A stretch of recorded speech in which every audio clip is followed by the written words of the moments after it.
नमस्कार दोस्तों, स्वागत है आप सभी का एक बार फिर से हाजिर हूँ नई वीडियो को लेकर। तो दोस्तों, इस वीडियो की शुरुआत करने से पहले आप सभी से गुजारिश रहेगी कि आप मेरे व्हाट्सएप चैनल को ज्वाइन कर लें। चैनल ज्वाइन करने के लिए लिंक मैंने डिस्क्रिप्शन बॉक्स में लगा दिया है, आप उसे ओपन करके जो वो ज्वाइन कर सकते हैं। दोस्तों, वीडियो की शुरुआत करते हैं। आज का वीडियो है हिमाचल प्रदेश स्कूल शिक्षा बोर्ड धर्मशाला ने जो वो मॉडल क्वेश्चन पेपर अपनी वेबसाइट पर अपलोड कर दिए हैं और आज हम क्लास 9th का साइंस एंड टेक्नोलॉजी का मॉडल क्वेश्चन पेपर के बारे में डिस्कस करेंगे। और ये जो है वो दोस्तों 60 नंबर का पेपर होता है थ्योरी का और 20 नंबर का जो वो प्रैक्टिकल रहता है और 20 नंबर की असेसमेंट रहती है। तो असेसमेंट में पास होने के लिए दोस्तों 7 नंबर चाहिए और प्रैक्टिकल में भी पास होने के लिए 7 नंबर चाहिए। और आउट ऑफ 60 थ्योरी में से आपको जो वो 19 मार्क्स यानी 19 नंबर जो वो पास होने के लिए चाहिए। और उसके बाद कुछ एक इंस्ट्रक्शन जो वो इसमें दी हुई है दोस्तों, इंस्ट्रक्शन को जो वो ध्यान से पढ़ लें। और एक बात है दोस्तों, आप अगर अच्छे से इस पेपर को पढ़ना चाहते हैं तो आप जो वो वीडियो को पॉज करके अपने नोट्स जो वो बना लें, क्योंकि नोट्स बनाने के बाद जो वो आप बाद में भी इसको पढ़ सकते हैं या फिर आपको बार बार जो वो वीडियो देखनी पड़ेगी। सबसे पहले दोस्तों सेक्शन ए है।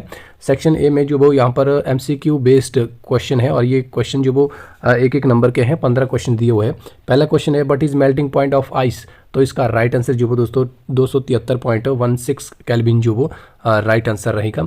उसके बाद है दोस्तों दूसरा क्वेश्चन है brass is an alloy of. तो ब्रास जो वो दोस्तों कॉपर एंड जिंक का एलॉय होता है। तीसरा क्वेश्चन है atomic radius is measured in which unit, nanometre. इसका राइट आंसर रहेगा। उसके बाद चौथा प्रश्न है न्यूट्रॉन बाज डिस्कवर्ड बाय। तो न्यूट्रॉन जो वो चैडविक ने डिस्कवर किया हुआ है। और उसके बाद प्रश्न नंबर 5 है the place where amino acids are synthesised to protein is. इसका राइट आंसर है राइबोसोम, इसलिए राइबोसोम को protein factory of the cell भी कहा जाता है। उसके बाद प्रश्न नंबर 6 है which is the longest cell in human body. तो इसका राइट आंसर है दोस्तों नर्व सेल या न्यूरॉन, लगभग 1.5 मीटर के आसपास जो वो हो सकती है। उसके बाद प्रश्न नंबर 7 है in plants water and minerals are transported through. तो इसका राइट आंसर है जाइलम, यानी वाटर एंड मिनरल्स जो वो प्लांट्स में जाइलम के थ्रू ट्रांसपोर्ट होते हैं, जबकि फूड जो वो फ्लोएम के थ्रू ट्रांसपोर्ट होता है। उसके बाद दोस्तों क्वेश्चन नंबर 8 है how much % of water is present in blood plasma. तो इसका राइट आंसर है 90% जो वो ब्लड प्लाज्मा में वाटर जो वो प्रेजेंट होता है। उसके बाद प्रश्न नंबर 9 है which of the following will have more inertia. तो इसका राइट आंसर होगा option C coin of 5 rupees, क्योंकि दोस्तों जिसका मास जो वो ज़्यादा होता है उसका इनर्शिया भी ज़्यादा होता है। प्रश्न नंबर 8 है what is the unit of weight. तो इसका राइट आंसर होगा न्यूटन, ऑप्शन बी। और जो आपका मास रहता है उसका ऐसा यूनिट होता है किलोग्राम। उसके बाद प्रश्न नंबर 11 है the speed of sound in air at 0 degree Celsius is. तो इसका राइट आंसर है 331 मीटर पर सेकेंड। उसके बाद प्रश्न नंबर 12 है the number of macronutrients required for plant is. Right answer is 6। उसके बाद प्रश्न नंबर 13 से 15 है जो कि इस बार एक नया एडिशन किया गया है पेपर में कि ये 2-3 क्वेश्चन जो वो आपको असर्शन एंड रीजन वाले होंगे, तो बहुत ज़्यादा इंपॉर्टेंट क्वेश्चन है। इन सभी क्वेश्चनों के ऑप्शन जो वो ये वाले दिए हुए दोस्तों। और पहला प्रश्न है इसमें ये assertion mixture shows the properties of constituent substance and reason दिया हुआ है एलिमेंट्स और compounds just mix together to form a mixture and no new compound is formed. तो ये दोनों स्टेटमेंट जो वो सही है, इसलिए इसका राइट आंसर जो वो ऑप्शन ए होगा। ए और आर दोनों सत्य है और आर ए का सही स्पष्टीकरण है। उसके बाद प्रश्न नंबर 14 है tissue is a group of cells which are different in structures and function and plant cells are of 2 main types meristematic and permanent tissue. तो ये दोनों स्टेटमेंट सही है, इसका आंसर भी जो वो ऑप्शन ए रहेगा। उसके बाद प्रश्न नंबर 15 है इसमें असर्शन दिया हुआ है the weight of a body is the force with which the earth attracts it. ये स्टेटमेंट सही है। The mass may vary from place to place but the weight stays constant. तो ये जो वो दोस्तों गलत है, क्योंकि वेट जो वो वेरी करता है प्लेस टू प्लेस, जबकि मास जो वो कांस्टेंट रहता है। तो इसका मतलब है ए असर्शन जो वो सही है, आर जो रीजन जो वो गलत है। तो यहाँ पर अगर हम ऑप्शन देखें तो ऑप्शन सी ए सत्य है परंतु आर असत्य है। तो इस तरह से ये आपका सेक्शन ए जो एक नंबर का रहता है दोस्तों, ये आप यहाँ पर कंप्लीट हो जाता है। उसके बाद है सेक्शन बी भाग का why is ice at 273 kelvin more effective in cooling than water at the same temperature. यानी 273 केल्विन पर बर्फ को ठंडा करने पर तथा जल को इसी तापमान पर ठंडा करने पर शीतलता का प्रभाव जो वो अधिक क्यों होता है। इसका आंसर है दोस्तों कि 8 to 73 kelvin ice absorb more heat than water from the substance to overcome the latent heat of fusion and thus providing a more effective cooling effect water however does not absorb any extra heat from the substance and thus ice is more effective in cooling than water at 273 kelvin. उसके बाद प्रश्न number 17 है write the steps you would use for making tea. Use the word solution, solvent, solute, dissolve, soluble, insoluble, filtrate and residue. ये बोल रहा है कि आप जो चाय बनाने की प्रोसेस है उसमें इन सभी वर्ड का इस्तेमाल करके जो है वो पूरी स्टेप बाय स्टेप लिखें। तो दोस्तों मैं इसका आंसर यहाँ पर लगा दूंगा, आप उसे जो वो नोट कर सकते हैं। उसके बाद प्रश्न नंबर 18 है composition of the nuclei of two atomic species X and Y are given as. अगर हम यहाँ पर देखें दोस्तों तो दो एटम्स दिए हुए हैं एक्स एंड वाई, और दोनों का यहाँ पर प्रोटॉन जो वो दिया हुआ है और साथ में न्यूट्रॉन की संख्या दी हुई है। साथ में पूछा हुआ है कि give the mass number of X and Y.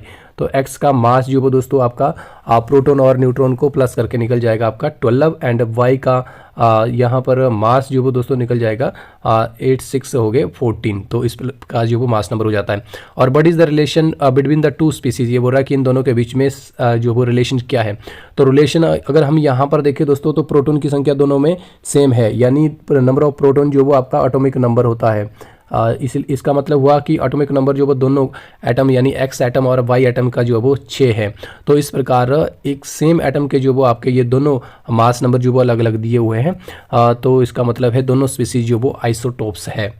उसके बाद प्रश्न नंबर 19 है which organelle is known as the powerhouse of the cells and Y. तो इसका आंसर भी दोस्तों मैं यहाँ पर स्क्रीन पर लगा दूंगा, आप पॉज करके जो भी इसको नोट कर सकते हैं। उसके बाद प्रश्न नंबर 20 है an object has move through a distance can it have zero displacement if you support your answer with an examples. तो यस डिस्प्लेसमेंट जो वो जीरो हो सकता है दोस्तों, क्योंकि अगर जिस स्थान से उस व्यक्ति ने अपनी यात्रा या कुछ भी उसने शुरू किया हो, अगर वो कहीं से घूम घाम के फिर से उसी स्थान पर पहुंच जाता तो डिस्प्लेसमेंट जो वो जीरो हो जाता है। तो इसका आंसर भी यहाँ पर मैं स्क्रीन पर लगा दूंगा दोस्तों, तो उसको भी आप पॉज करके जो वो नोट्स बना सकते हैं। उसके बाद नेक्स्ट क्वेश्चन है what is power and define 1 watt of power. तो इसका आंसर भी यहाँ पर मैं आपको दोस्तों स्क्रीन में लगा दूंगा, आप इसको भी नोट कर सकते हैं, अपने नोट्स जो वो बना सकते हैं। मैं इन सभी क्वेश्चनों के आंसर जो वो इसलिए नहीं पढ़ रहा हूँ या बता रहा हूँ आपको दोस्तों, क्योंकि वीडियो जो वो लंबा होता जा रहा है। उसके बाद नेक्स्ट क्वेश्चन है give 2 practical applications of reflections of sound. तो यानी यहाँ पर प्रैक्टिकल एप्लीकेशन जो वो साउंड्स वेव की आपने नोट करनी है, इसका आंसर भी मैं यहाँ पर लगा दूंगा दोस्तों।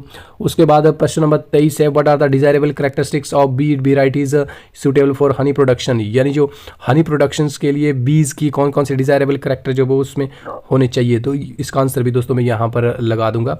इसमें सीधी सी बात है, जो ज़्यादा जो वो हनी प्रोडक्शन करेगी वो होना चाहिए, और जो रिप्रोडक्शन ज़्यादा करेगी वो होनी चाहिए। और उसके बाद प्रश्न नंबर 24 है दोस्तों भाई should preventive measure and biological control methods be preferred for protecting crops. तो इसका आंसर भी मैं यहाँ पर लगा दूंगा। उसके बाद सेक्शन सी शुरू हो जाता है। इसमें दिया हुआ दोस्तों कि यहाँ पर ये जो एक फिगर दिया हुआ है और इसमें दिया हुआ सॉलिड, लिक्विड एंड गैस। जब सॉलिड लिक्विड में चेंज हो जाता है तो इसको बोलते हैं दोस्तों फ्यूज़न, और जब लिक्विड सॉलिड में चेंज हो जाता है तो इसको क्या बोलते हैं, इसको बोलते हैं सॉलिडिफिकेशंस। और साथ ही यहाँ पर दिया हो दोस्तों लिक्विड जब गैस में कन्वर्ट हो जाता है तो इसको क्या बोलते हैं, इसको बोलते हैं दोस्तों यहाँ पर आएगा इवेपोरेशंस। और जब गैस जो वो लिक्विड में कन्वर्ट हो जाएगी तो इसको क्या बोलते हैं। और साथ ही दोस्तों जब सॉलिड जो वो डायरेक्ट गैस में कन्वर्ट हो जाता है उसको क्या बोलते हैं। और यहाँ पर भी दिया हुआ है कि जब गैस जो वो सॉलिड में कन्वर्ट हो जाती है तो उसको क्या बोलते हैं। तो इन सभी का आंसर जो वो यहाँ पर एक ही चित्र में आ जाएगा, वो भी यहाँ पर लगा दूंगा। उसके बाद प्रश्न नंबर 26 है why is the cell called the structure and functional unit of life. तो इसका आंसर भी दोस्तों मैं यहाँ पर स्क्रीन पर लगा दूंगा, आप जो वो उसको चेक करके नोट कर सकते हैं। उसके बाद प्रश्न नंबर 27 है, इसका आंसर भी मैं यहाँ पर लगा दूंगा दोस्तों। वैसे इसमें दिया हुआ कि मास जो वो 12 किलोग्राम्स है, और इसमें पोटेंशियल एनर्जी जो है वो दिया हुआ दोस्तों को 480 जूल। तो पोटेंशियल एनर्जी जो होती है mgh, तो यहाँ पर पोटेंशियल एनर्जी 480 दिया हुआ है। मास जो वो आपका 12 है, मल्टीप्लाई जी आपका यहाँ पर 10 है, मल्टीप्लाई हाइट जो वो आपने निकालनी है। तो जब आप हाइट निकालोगे तो दोस्तों तो यहाँ पर हो जाएगा 480 डिवाइडेड बाय 120। तो इसको जब आप काटोगे तो हाइट जो वो आपके पास आ जाएगी यहाँ पर 4 मीटर आ जाएगा आंसर दोस्तों। उसके बाद प्रश्न नंबर 28 है स्पीड एंड वेलोसिटी में डिफरेंस लिखना है। उसके बाद लास्ट सेक्शन शुरू हो जाता है दोस्तों describe Bohr model of an atoms with labelled diagram. बहुत इंपॉर्टेंट क्वेश्चंस हैं, इसका आंसर भी मैं यहाँ पर लगा दूंगा। उसके बाद और में दिया हो दोस्तों आपको कि calculate the molar mass of the following substances. तो मोलर मास निकालने के लिए जो वो बहुत ईजी है दोस्तों। यहाँ पर जैसे H2O का दिया हुआ है तो इसमें नंबर ऑफ हाइड्रोजन आइटम जो वो 2 है, इसको मल्टीप्लाई करना है हाइड्रोजन के एटॉमिक मास से एंड प्लस करना है नंबर ऑफ ऑक्सीजन आइटम्स। तो यहाँ पर ऑक्सीजन के आइटम एक ही है और इसको मल्टीप्लाई करना है दोस्तों ऑक्सीजन के एटॉमिक मास। ऑक्सीजन का एटॉमिक मास होता है 16, तो इस प्रकार से हो जाएगा 16 + 2 18, यानी 18 जो वो 18 U। यहाँ पर मोलर मास यानी मोलर द्रव्यमान की यूनिट जो वो U होती है दोस्तों, इसलिए 18 U जो आंसर आ जाएगा। बाकी का आंसर भी मैं यहाँ पर स्क्रीन पे लगा दूंगा दोस्तों। उसके बाद प्रश्न नंबर 30 है striated unstriated and cardiac muscle के बीच में डिफरेंस। तो इसका आंसर भी मैं लगा दूंगा दोस्तों। उसके बाद है what do you mean by cell division and describe the 2 main types of cell division with well labelled diagram. तो 2 main types of cell division जो दोस्तों माइटोसिस एंड मियोसिस होता है, तो इसका आंसर भी मैं आपको यहाँ पर लगा दूंगा। उसके बाद है what is Newton first law of motion and describe Newton first law of motion in detail with the various example. तो दोस्तों इसमें Newton first law of motion की डेफिनेशन देनी है। उसके बाद आपने जो वो डेली लाइफ में होने वाले 1-2 एग्जाम्पल जो वो इसमें देने हैं उसके बारे में एक्सप्लेन करना है। उसके बाद ये प्रश्न भी और में दिया हो दोस्तों, तो आप जो वो इसके स्थान पर ये भी कर सकते हैं। वेवलेंथ क्या होती है, फ्रीक्वेंसी क्या होती है, टाइम पीरियड क्या होता है, एम्पलीट्यूड क्या होता है, और wavelength and frequency of a sound have related to its speed. तो इन दोनों का जो वो रिलेशन स्पीड के साथ क्या है वो भी आप यहाँ पर मैं इसका आंसर जो वो लगा दूंगा स्क्रीन पर दोस्तों। आप जो वो उसको चेक करके अच्छे से पढ़ सकते हैं, उसके नोट्स जो वो बना सकते हैं। तो दोस्तों कुछ इस प्रकार से जो वो 9th क्लास का साइंस एंड टेक्नोलॉजी का ये आपका थ्योरी का सेक्शन का जो वो एक तरह से आपका मॉडल क्वेश्चन पेपर था, जो कि Himachal Pradesh board of school education धर्मशाला ने अपनी वेबसाइट पर अपलोड किया हुआ है।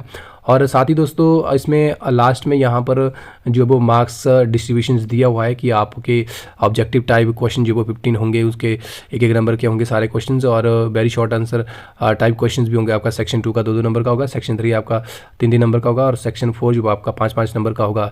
यानी कुल मिलाकर के 31 क्वेश्चन जो वो आपको पेपर में आएंगे। और उसके बाद आपके चैप्टर वाइज यहाँ पर मार्क्स का डिस्ट्रीब्यूशन जो किया हुआ है कि जो फर्स्ट यूनिट है उसमें जो 4 चैप्टर है उनके 19 नंबर जो वो आपको आएंगे, और दूसरी यूनिट है जिसमें आपको 14 नंबर का जो वो आएगा, और तीसरी यूनिट से आपको 22 नंबर का आएगा, और चौथी यूनिट जो कि आपका फूड वाला चैप्टर है वो आपको 5 नंबर का आएगा। यानी कुल मिलाकर के थ्योरी का पेपर जो वो 60 नंबर का रहेगा दोस्तों। तो दोस्तों वीडियो जो वो बड़ी होती जा रही है, वीडियो को यहीं पर समाप्त कर देंगे, पर आप सभी से रिक्वेस्ट रहेगी कि आप वीडियो को बार बार देखें, और साथ ही आप से रिक्वेस्ट रहेगी कि आप जो वो वीडियो को पॉज करके अपने नोट्स बना लें, या फिर आपको बार बार जो वो वीडियो देखनी पड़ेगी। और वीडियो को यहीं पर समाप्त करेंगे दोस्तों। चलते चलते आपसे एक बार फिर रिक्वेस्ट रहेगी, आप सभी मेरे व्हाट्सएप चैनल को ज्वाइन कर लें। व्हाट्सएप चैनल ज्वाइन करने के लिए लिंक मैंने डिस्क्रिप्शन बॉक्स में लगा दिया है, आप उसे ओपन करके जो वो ज्वाइन कर सकते हैं। दोस्तों कोई भी क्वेरी होगी या कुछ भी पूछताछ करनी होगी तो आप जो है वो कमेंट बॉक्स में कमेंट कर सकते हैं, या आपको कोई और सब्जेक्ट का मॉडल क्वेश्चन पेपर या कुछ और हेल्प चाहिए होगी तो आप तब भी जो वो मुझे कमेंट कर सकते हैं। तो दोस्तों वीडियो यहीं समाप्त करेंगे। धन्यवाद।